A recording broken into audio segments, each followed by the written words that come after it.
Today we're at a carpenter job in wood siding. This is a perfect example of what happens when you don't hire a good roofer. As you can see, this is what the wood looks like behind siding.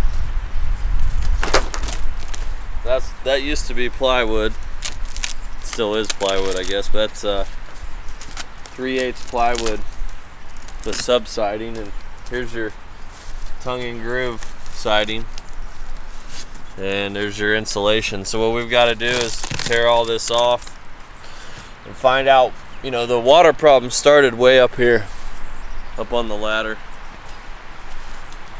Right here somebody took roofing drip edge and they bent this over the edge, and there's a little channel right here in the roof, and water just started pouring down here over time and totally ruined the side of this house.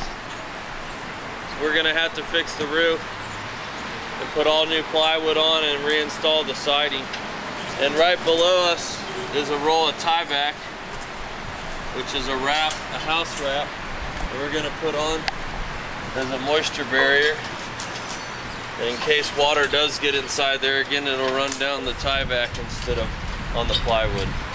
Even the studs here are gonna have to be replaced. It's shot. Since this is some pretty major construction, we thought it just might be some siding replacement, but we're gonna dig up the homeowner's plants and put them in buckets so that we don't destroy their plants.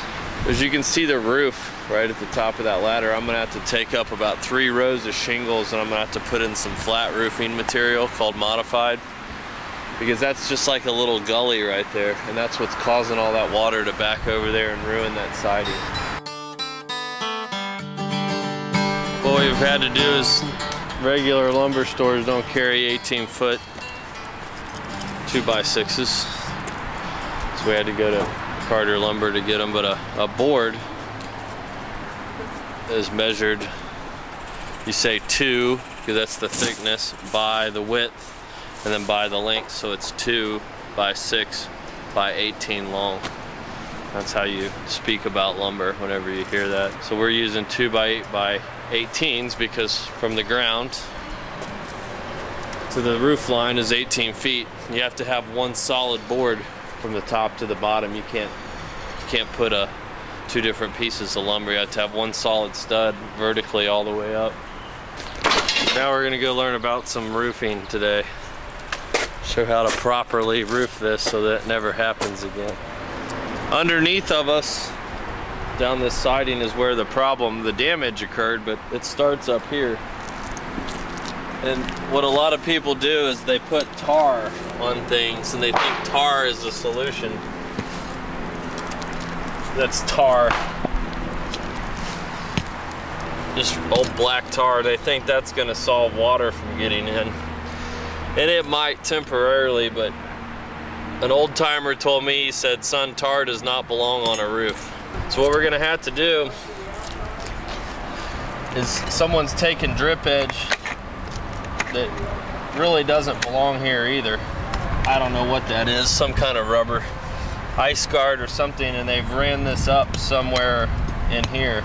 So we have to go in here and take these shingles out so that we can put some flat roofing in up here, so that when the water comes down it doesn't leak in there anymore. That's the proper way to do it. But these are 3-tab shingles. And the reason they're called 3 tabs is because there's 1, 2, and 3 of these tabs per shingle.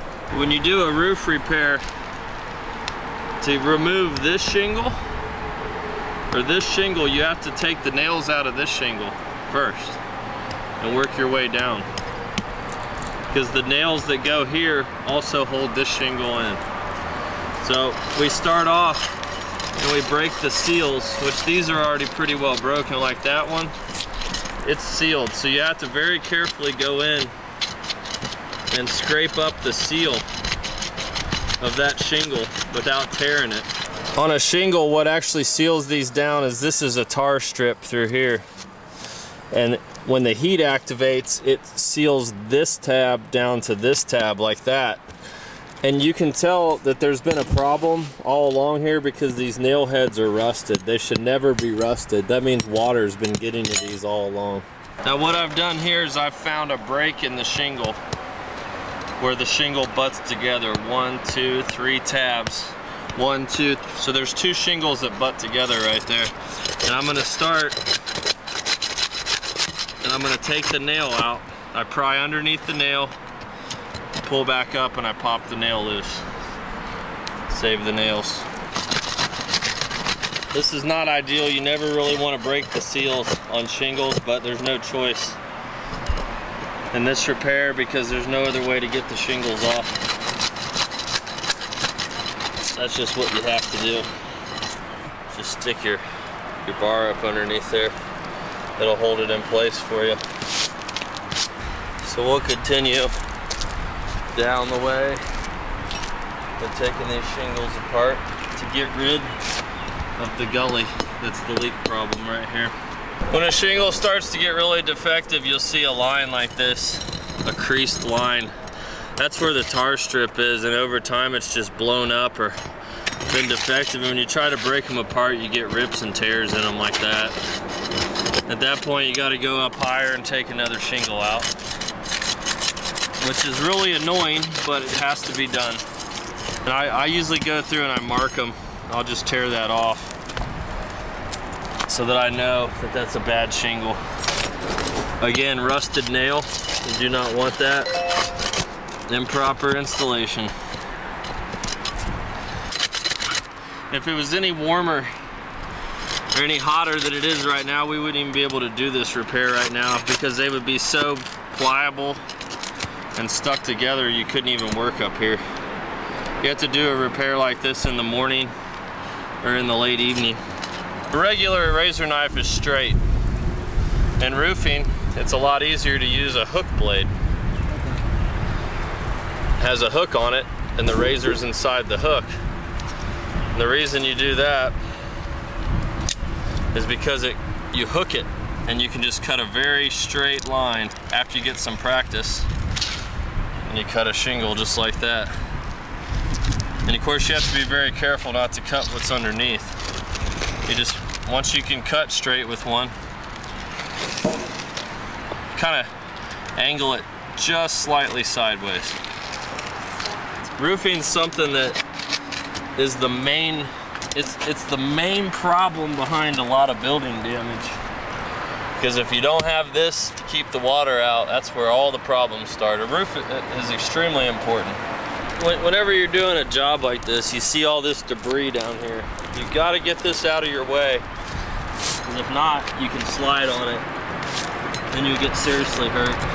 I started sliding and I took off running because I knew I was going to fall, and there was a big fence underneath of us with big jagged spikes coming outside. Jumped as far as I could and bear hugged the tree and slid straight to the ground. So it hurt.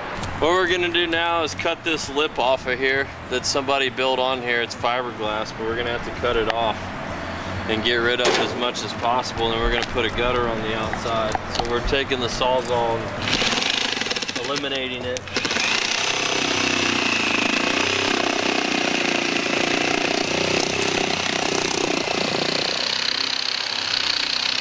Next step is we're gonna get all this cleaned up, and then we're gonna put some modified rubber, modified bitumen down, and then we're gonna reinstall the shingles. The gutter goes on last? Yeah, the gutter won't be put on until all the siding's done. That's what you put on a lot of commercial buildings. It's really simple to use this stuff. I make it look a lot easier than it is, but this gets very sticky when it gets hot with the sun. So, peel off the back.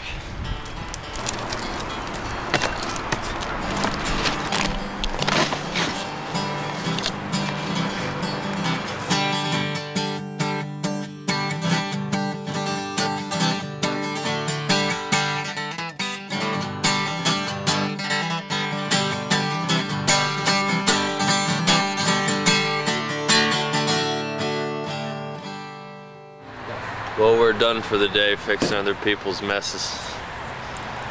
Got to come back when it's all finished and finish the roof up. We're done for the day. It's time to go eat.